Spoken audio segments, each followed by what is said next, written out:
Hi friends, అందరికీ నమస్కారం అండి. మన యొక్క తెలంగాణలో పింఛన్ల పైన కీలక అప్డేట్ అయితే అందించారండి తెలంగాణ రాష్ట్ర ప్రభుత్వం. చాలా మంది ఎదురు చూస్తున్న పింఛన్లు గ్రీన్ సిగ్నల్ అయితే ఇచ్చిందండి. సీఎం రేవంత్ రెడ్డి గారు ఆమోదం అయితే తెలిపారు. నిధులు కేటాయింపు చేశారండి. ఎంతమందికి అర్హులు, ఆ డబ్బులు ఎంత వస్తుందండి, ఆ వివరాలు అనేది వీడియో రూపంలో తెలుసుకుందాం. ముందుగా వీడియోస్ ఉన్న ప్రతి ఒక్కరు కూడా ఈ విధంగా లైక్ బటన్ ఉంటుందండి, లైక్ చేయండి. కొత్తగా ఛానల్ చూస్తే సబ్స్క్రైబ్ చేసుకొని bell icon all notification on చేసుకోండి. ఇలా చేయడం వల్ల నేను చెప్పే ప్రతి వీడియో కూడా మిస్ అవ్వకుండా మీ ఫోన్ నోటిఫికేషన్ రూపంలో వస్తుందండి. దయచేసి ఎక్కడ కూడా ఫేక్ న్యూస్ లేకుండా కష్టపడి ఈ వీడియో అయితే చేస్తున్నానండి. అందరూ కూడా లైక్ చేయండి, మిత్రులందరికీ కూడా షేర్ చేయండి. స్కిప్ చేయకుండా లాస్ట్ వరకు చూడండి, ఇన్ఫర్మేషన్ పూర్తిగా అర్థమవుతుంది. మనకి తెలంగాణ రాష్ట్ర వ్యాప్తంగా పింఛన్లకు సంబంధించి ఊహించిన శుభవార్త అయితే అందించారు సీఎం రేవంత్ రెడ్డి గారు. పింఛన్ల పైన కీలక ఫైలుకు అధికారుల నుండి సీఎం వద్దకైతే చేరింది. గ్రీన్ సిగ్నల్ అయితే ఇచ్చారు. ఈ నెల వీరితో పాటు వీరు కూడా అర్హులండి. పథకానికి డబ్బులు అయితే మరి ఎదురు చూస్తున్నారు.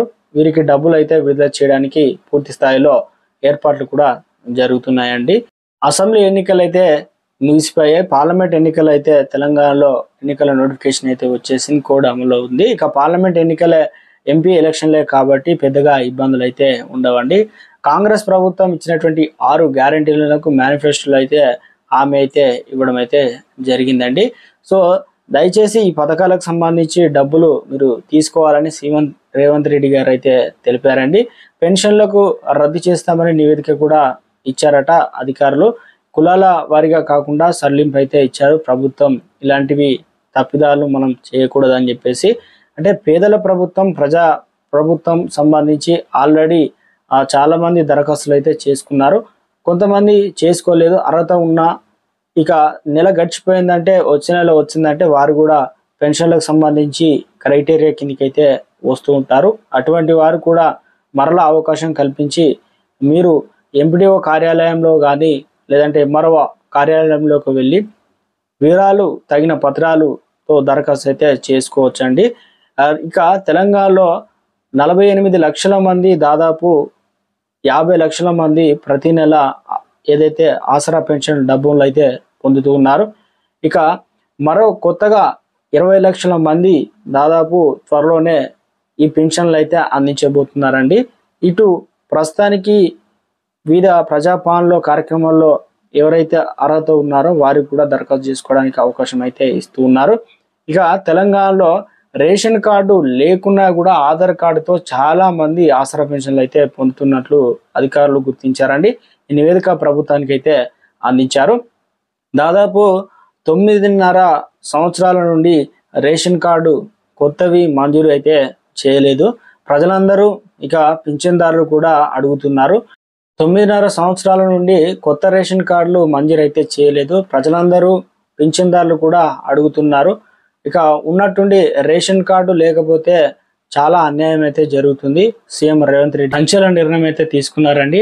అందులో ప్రస్తుతం ఎలాంటి తొలగింపులకు వెళ్ళవద్దని అధికారులకు అయితే పలు సూచనలు, ఆదేశాలు కూడా జారీ చేశారండి సీఎం రేవంత్ రెడ్డి గారు. రేషన్ కార్డుతో లింకప్గా ఆధార్ కార్డును మనం ప్రామాణికంగా తీసుకుంటే ఇప్పటికే రేషన్ కార్డులు అయితే మంజూరు చేయలేదు కాబట్టి వీరందరికీ అన్యాయం జరుగుతుందని ఒక గుడ్ న్యూస్ అయితే అందించారు. ఇక తెలంగాణలో ఆర్థికంగా బలంగా ఉండి పింఛన్లు గైడ్లైన్స్ లేని ఖచ్చితంగా తొలగించవచ్చు వారు పాటించిన వారి. దీనివల్ల మరికొంతమందికి లబ్ధి లేదంటే అవకాశం కలుగుతుందని స్పష్టమైతే చేశారనమాట. చాలా మంది కొత్త రేషన్ కార్డుల కోసం అయితే ఎదురు చూస్తున్నారండి. ఈ యొక్క పథకాల డబ్బులు, తెలంగాణలో డబ్బులు రావాలంటే రేషన్ కార్డు తప్పనిసరి అయితే ఉండాలి.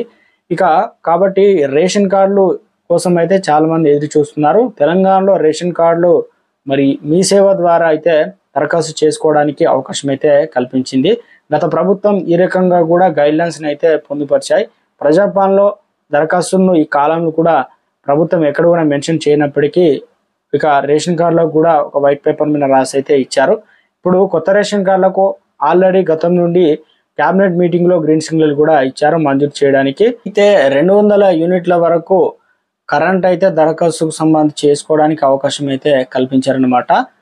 ఏదైతే 200 యూనిట్ల వరకు కరెంట్ కాలుస్తేనే 0 బిల్లు వేస్తారని, ఒకవేళ 200 యూనిట్లు ఆ పైన 1 యూనిట్ 2 యూనిట్లు కాల్చినా కూడా 201 యూనిట్ 202 యూనిట్ల వరకు అయితే బిల్లు కొడుతూ ఉన్నారండి.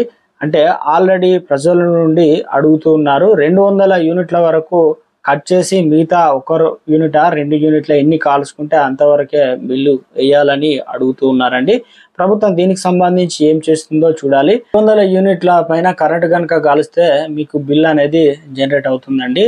ఇక 200 యూనిట్లకు సంబంధించి జీరో బిల్ అయితే జనరేట్ తెలంగాణ రాష్ట్ర వ్యాప్తంగా పథకం కూడా అమలు అవుతుంది. ఇంకా ఎవరైనా సరే ఈ పథకానికి మీరు ఎలిజిబిలిటీ అర్హత ఉండి కూడా పథకానికి అప్లికేషన్ చేసుకోకపోతే మరో అవకాశాన్ని కల్పించారు. ఎంఆర్ఓ ఎంపీడీఓ కార్యాలయానికి వెళ్ళి లేకపోతే మీ దగ్గరలో ఉన్నటువంటి కరెంట్ ఆఫీస్కి వెళ్ళైనా కూడా ఈ పథకానికి దరఖాస్తు చేసుకోవచ్చండి. కాబట్టి మనక తెలంగాణ రాష్ట్ర వ్యాప్తంగా ప్రతి నెల కూడా మహిళలకు 2500 రావాలంటే తప్పనిసరిగా ఇవైతే చేయాలండి. Ration card, Aadhaar card, bank account సంబంధించి అయితే కలిగి ఉండాలి ఫోన్ నెంబరు. అలాగే ఖచ్చితంగా మీరు బ్యాంకు ఖాతాకు ఎన్పిసిఐ అయితే లింక్ చేసి ఉండాలి. ఆధార్ కార్డు అప్డేట్ అయితే చేసుకోవాల్సి అయితే ఉంటుందండి. దాంతోపాటు మీ బ్యాంక్ అకౌంట్ యాక్టివ్లో ఉందా ఇన్యాక్టివ్లో ఉందా అనేది మీరు ఖచ్చితంగా తెలుసుకోవాలి. అప్లికేషన్లు అనగా ప్రజాపాలనలో దరఖాస్తులు చేసుకున్నప్పుడు ఏదో ఒకటి మనం దరఖాస్తుకి అయితే అప్పటిదప్పుడు ఇచ్చామండి. సో ప్రభుత్వానికి దీనికి సంబంధించి ఆల్రెడీ మీరు మీ బ్యాంక్ అకౌంట్కి సంబంధించి యాక్టివ్లో ఉందా ఇన్యాక్టివ్ ఉందా ఒకసారి చెక్ చేసుకోండి. బ్యాంక్స్ రూల్స్ ప్రకారం అయితే ఇన్యాక్టివ్లో ఉంటే డబ్బులు పడడానికి ఇబ్బందులు అయితే ఉంటాయి కాబట్టి సో ఇంకా బ్యాంకుకు ఆధార్ కార్డు లింకప్ చేయకపోయినా దాంతోపాటు ప్రభుత్వం ఆల్రెడీ గ్యాస్ సిలిండర్కి సంబంధించి ఇంటింటికి అధికారులు వచ్చి ఏదైతే మనం సర్వే కూడా చేశారండి. వారు దాదాపు ఈ లబ్ధిదారుల సంఖ్యను కూడా 40 లక్షల వరకు గుర్తించారు. 90 లక్షల కార్డులు ఉంటే ఇందులో 1 కోటి కలెక్షన్లు అయితే ఉన్నాయి. ఇంకా మిగతా వారు గ్యాస్ సిలిండర్కి సంబంధించి కూడా అప్లికేషన్లు అయితే చేసుకోకపోతే ఎంఆర్ఓ ఆఫీసు లేదా ఎంపీడీఓ కార్యాలయానికి వెళ్ళి లేదంటే ఆశా వర్కర్లు అంగన్వాడీ కార్యకర్తలు వస్తారు. వారికి ఇచ్చినట్లయితే వారి దగ్గర మొబైల్లో ఈ యాప్ అయితే ఉంటుంది ప్రజాపాలనకు సంబంధించి, అందులో అయితే ఎంట్రీ చేస్తారు. ఇంకా కొన్ని ప్రాంతాల్లో అయితే ప్రజాపాలనలో ఈ అప్లికేషన్లు అయితే తీసుకుంటున్నారు. ఇప్పుడు తెలంగాణలో జనాభా సంబంధించి కులగణన ఏదైతే ఉందో అవి సర్వే అయితే నిర్వహిస్తున్నారు. ప్రతి ఒక్కరు కూడా ఆధార్ కార్డు జిరాక్స్ ఇచ్చి దాని మీద ఫోన్ నెంబర్ అయితే రాయాల్సి అయితే ఉంటుంది. ఇవన్నీ కూడా ఆశా వర్కర్లు అయితే తీసుకుంటున్నారండి. సో తెలంగాణలో ఇక మహిళలకు సంబంధించి అదేవిధంగా పింఛన్లకు సంబంధించి మనకి ఈ నెల 25 తారీఖున పింఛన్దారులకైతే డబ్బులు విడుదల ఖాతాలో చేయడానికి ప్రభుత్వం అయితే సిద్ధమవుతున్నట్లు ఏర్పాట్లు చేస్తుందండి. పక్కన రాష్ట్రంలో ఇంటింటికి వచ్చి ఏదైతే వాలంటీర్ల ద్వారా చేతికి అందిస్తున్నారు. అలా చేస్తే చాలా మందికి పెన్షన్లకు సంబంధించి ఎదురు చూపులు అయితే తాపుతాయి. ప్రతి పథకానికి మేము అర్హులవుతామని అంటున్నారండి. మహిళలకు పెన్షన్దారులకు 200 యూనిట్ల కరెంటు, 500 సబ్సిడీకి గ్యాస్ సిలిండర్కి సంబంధించి ఇదండి అప్డేట్. తప్పనిసరిగా వీడియో చూస్తున్న ప్రతి ఒక్కరు కూడా లైక్ చేయండి. ఇన్ఫర్మేషన్ తెలంగాణ రాష్ట్ర వ్యాప్తంగా అందరూ కూడా చేరుతుందండి. కొత్తగా ఛానల్ చూస్తే సబ్స్క్రైబ్ చేసుకొని బెల్ ఐకాన్ ఆల్ ట్యాప్ చేయండి. మిత్రులందరికీ కూడా వీడియోను షేర్ చేయండి. Thanks for watching.